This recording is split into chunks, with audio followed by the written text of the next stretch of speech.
एक हरणी दोन सिंहाच्या मध्ये जंगलामध्ये चालत होती. चालता चालता एका संतानं त्या हरणीला पाहिलं आणि विचारलं, का ग हरणे, तुला भीती नाही वाटत का?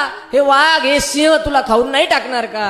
त्यावेळेस त्या असणाऱ्या संताला त्या हरणीने उत्तर दिलं, महाराज, हे पिलं अतिशय लहान होते, हे सिंहाचे बछडे अतिशय लहान होते, यांची माय मरून गेली आणि यांची माय मेल्याच्या नंतर हे दुधासाठी व्याकुळ झाले होते, हे आता मरणार होते, तेव्हा मला यांची दया आली आणि म्हणून या दोन सिंहाच्या पिल्लांना मी पाजलं आणि यांना मी मोठं केलं. आता सगळ्या जंगलामध्ये या सिंहांनी सांगितलंय, सगळ्यांना सांगतो, आमच्या आईकडे कोणी वाईट नजर करून पाहिजे नाही.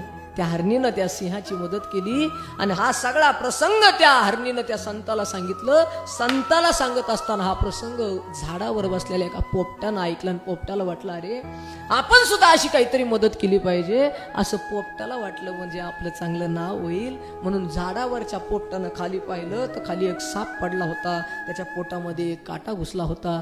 पटकन पोपट खाली उतरला, सापाच्या जवळ गेला आणि पोपटानं सांगितलं, सापा, आता मी तुझी मदत करतो म्हटला आणि स्वतःच्या चोचीनं त्या सापाच्या पोटातला काटा उपसला.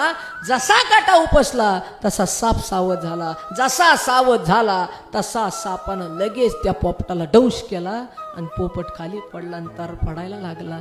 संत त्या असणाऱ्या पोपटाच्या जवळ गेले आणि विचारले, का रे पोपटा, कशाला हातानं स्वतःचं मरण ओढून घेतलं? त्यावेळेस त्या पोपटानं सांगितलं, मला वाटलं त्या हरणीला त्या असणाऱ्या सिंहानं सिक्युरिटी दिली, तिला आई म्हणून घोषित केलं, म्हणून मी या सापाची मदत करायला आलो.